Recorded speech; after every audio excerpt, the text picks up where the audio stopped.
어제 국회 법사위에서는 나경원 의원의 이 간사 선임을 두고 뜨겁게 여야가 맞붙었습니다. 민주당은 법사위 회의장에 이례적으로 기표소를 등장시켜서 투표로 나경원 의원의 야당 간사 선임을 부결시켜 버렸습니다. 나경원 의원이 패스트트랙 사건과 관련해서 1심 재판에서 2년 구형을 받은 걸 문제 삼는 것인데 여기에 대해서 국민의힘에서는 이제 이런 논리라면, 같은 논리라면 유죄 취지 파기환송을 받은 이재명 대통령도 자리에서 물러나야 한다라고 비판을 하면서 맞받기도 했었습니다. 자, 더불어민주당이 상임위 간사 선임 과정에서 이렇게까지 하는 이유가 대체 뭘까요? 무엇 때문에 이렇게까지 무리수를 두는 걸까? 저희가 지금부터 하나씩 따져봐 드리겠습니다. 먼저 굉장히 험악했던 어제 법사위 분위기부터 보겠습니다.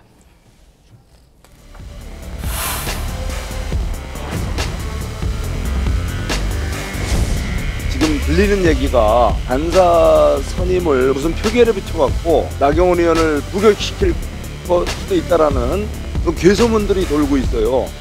나경원 의원 어제 징역 2년 구형 받았는데요. 이런 사람이 국민을 대의한다고 국회의원 배지를 달고 간사까지 나오는 일은 절대로 없어야 한다라고 생각합니다. 누가 야예요, 누가? 당신이 이리 오세요. 누구한테 와라 가라 해.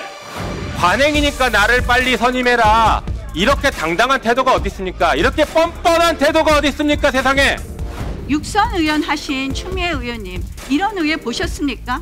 간사 선임에 대해서 표결한 적 한 번이라도 있으셨습니까? 이게 바로 의회 독재입니다. 민주당이 국민의힘 당대표도 뽑으십시오. 그런 논리라면 말이 되는 겁니까? 그건 안 뽑겠습니다.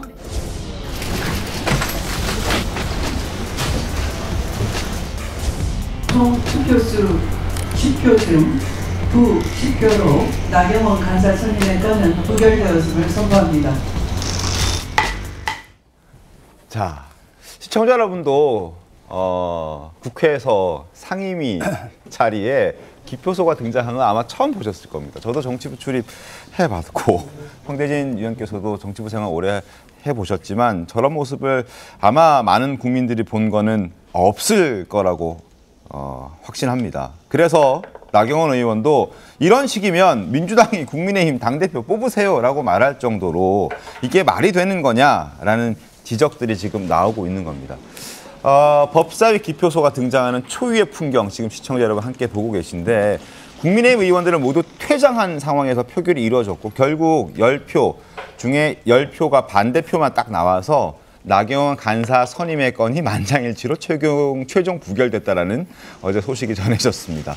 법사위 구성이 지금 더불어민주당이 9명, 국민의힘이 7명, 그리고 조국혁신당이 1명, 무소속 의원 1명 이렇게 모두 18명인데 지금 법사위원장이 추미애 더불어민주당 의원이기 때문에 이 사람 제외하고 민주당 8명, 혁신당 1명, 무소속 1명 이렇게 투표에 참여했고 10명 중에 10명 모두 다 나경원 의원이 법사위 야당 간사가 되는 것에 반대하는 표를 던진 것으로 드러난 것이죠. 어떻게 보셨습니까, 황대진 위원님? 저도 저런 광경은 처음 보는데 법사위에 기표소가 등장을 하고 그것도 네? 간사를 선출하기 위해서. 네, 야당 간사 선출하는. 예. 이런 건 처음 봅니다. 보통은 이제 우리가 국회법에도 돼 있지만 호선이라고 돼 있죠. 그래서 사람들끼리 앉아가지고 하면서 이 당에서 예컨대 국민의힘에서 어떤 분을 간사로 추천하면 뭐 이분이 간사하시는데 뭐 반대하시는 분 계십니까? 뭐 하시면 없습니다 하면 그냥 다 하고 하는 거였는데 저런 광경은 너무 저도 한 20년 국회 출입했는데 처음 봤습니다. 생소한 장면이었고요. 생소한 장면이죠. 생소한 장면입니다. 근데 지금 민주당 쪽에서 이제 이유로 드는 게 뭐 패스트트랙 관련해서 징역을 2년 받았다. 이제 1심 구형인데 거기에 대해서 나경원 의원은 이제 억울한 게 무죄 추정의 원칙이라는 게 있는데 그럼 이재명 대통령 같은 경우는 3심 대법원에서 유죄 취지로 물론 확정 판결이 난 건 아니지만 유죄 취지로 파기환송됐던 분이다. 자기는 1심 구형이다 이제. 근데 그때 유죄 취지로 파기환송됐지만 형이 확정되지 않았다는 이유로 대통령에 출마했고 당선되셨다. 그러니까 본인도 그런 무죄 추정의 원칙을 적용받아야 되는 거 아니냐 이런 주장을 지금 하고 계신 것 같아요. 그러니까요. 나경원 의원이 바로 그 얘기를 했죠. 같은 논리라면 이재명 대통령은 대통령 선거에 출마해서 안 되는 것 아니냐.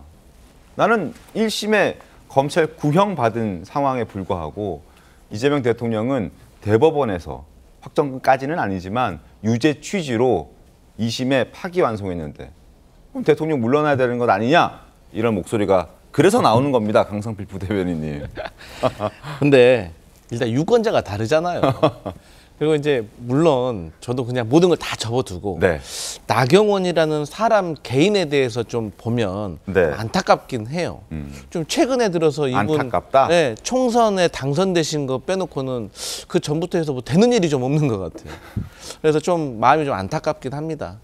근데 이분이 조금 착각을 하고 계시는 게 물론 이 패스트트랙과 관련해 가지고 뭐 피의자인 박범계 의원도 장관도 하고 뭣도 하고 했다고 하잖아요.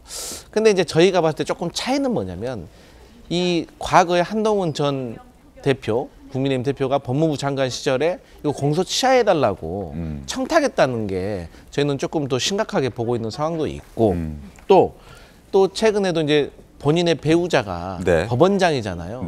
근데 이제 법사위가 어쨌든 법원의 피감기관 아닙니까, 법원이.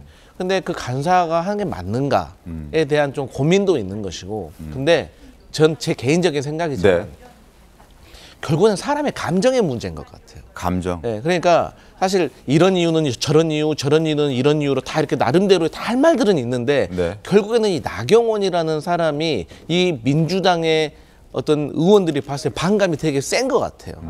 그 대표적인 또 사례가 불을 질렀던 게 최근에 초선 입담으로 가만히 있어. 그러니까 평소에 내뱉는 이런 말 한마디 한마디가 사실 국회의원 한 명 한 명도 감정의 문제거든요. 그리고 이 국민의힘 안에서 저희가 평가를 다 하거든요. 어떤 분은 다른 진영에 있긴 하지만 참 저분은 점잖다. 본받을 면이 있다. 내공이 있다. 뭐 나름대로 평가가 있는데 좀 그런 평가에서도 조금 안 좋은 점수를 받아서 유독 국민의힘 나경원 의원에 대해서는 민주당 의원들이 좀 반감이 있는 게 아닌가. 나경원은 개인적으로 마음에 들지 않는다. 그래서 저는 참 안타깝습니다. 안타깝다. 어떻습니까, 윤주진 의원님? 지금 방금 말씀하신 게 사실은 어떻게 보면 문제의 본질이에요. 여당이 야당 의원에 대해서 반감이 있고 감정이 안 좋기 때문에 법사위원회 감사는 안 된다. 그거 자체가 의회 독재인 거죠. 좋든 싫든 야당이 결정하면 존중해줬던 것이 지난 의회의 모든 역사에 관행이었던 거죠. 그렇죠. 그런데 그것을 어기고 우리가 싫으면 안 된다? 그렇게 따지면요. 야당 상임위원장, 야당 원내대표 전부 다 여당이 고른다는 논리거든요. 이거 매일매일 정말 새롭게 써가는 의회 독재의 역사다 이런 생각이 들고 두 가지를 말씀드리겠습니다. 일단 국회의 간사는 호선으로 하는 것이기 때문에 저렇게 투표를 하는 것 자체가 국회법 위반 소지가 있습니다. 또 두 번째는 법원장의 배우자다라는 건데 이거는 사실은 우원식 국회의장에게 따져야 돼요. 먼저 그러면 안 된다고 했었어야 됩니다. 다 오케이를 했던 거예요. 이제 와서 구실을 만든다는 생각이 들고 또 하나 정말 중요한 건 그렇다면 왜 지난 9월 10일에 여야가 법사위 나경원 간사 선임권 통과시키겠다고 합의 왜 한 겁니까? 그 당시엔 또 합의했었잖아요. 그런데 이제 수틀리니까 안 된다 그러는 거예요. 그러니까 이게 정말 좀 너무하다. 해도 너무하고요. 이거는 민주당이 계속 실점하는 거거든요. 저는 결국은 간사 선임할 거라고 봅니다. 어떻게 될까요? 왜 황대진 논설위원님 더불어민주당에서 이렇게까지 나경원 의원을 간사 선임에 반대하는 이유 지금 뭐 개인적으로는 여러 의견들이 나왔는데 기자로서 취재해봤을 때는 어떤 내용들이 좀 있습니까? 하여튼 제가 듣기로는 이게 사실상 좀 전에 우리 말씀해 주셨지만 9월 10일 합의를 했었거든요. 여야 합의를 해가지고 나경원 간사를 임명해 주기로 했었는데 이거 갑자기 뒤집었다. 그래서 희한해가지고 뭐냐 했더니 추미애 위원장도 사실상 뭐 그때쯤에는 이미 이제 원내대표하고 얘기를 해가지고 그래 해주지 뭐 이렇게 했었다는 얘기가 있어요. 그런데 이제 와가지고 지금 뒤집어진 게 도대체 왜 그러냐? 왜 그런가? 근데 이게 개딸이라고 하잖아요. 강성 지지층. 그분들 사이에서 나경원 의원에 대한 이 반감이 엄청나게 많고 그분에 대해서 그분의 간사 선임에 대해서 반대하는 목소리를 지속적으로 지도부에 전달해 온 게 있다고 합니다. 그래서 추미애 위원장 입장에서도 사실 이제 지방선거 혹시 출마할 수도 있고 맞아요. 뭐 하다 보니까 그 경기도지사 얘기들이 좀 나오긴 하더라고요. 그러려면 이제 당내 경선을 해야 되고 그러려면 이제 아무래도 이 강성 당원들 눈치도 봐야 되고 이런 입장에 처하다 보니까 뭐 이런저런 아까 우리 그 강 선생님 말씀하신 그런 요인도 있고 감정적인 요인도 있고 이런 것들이 겹쳐가지고 이런 일들이 벌어지지 않았나 그런 생각이 듭니다.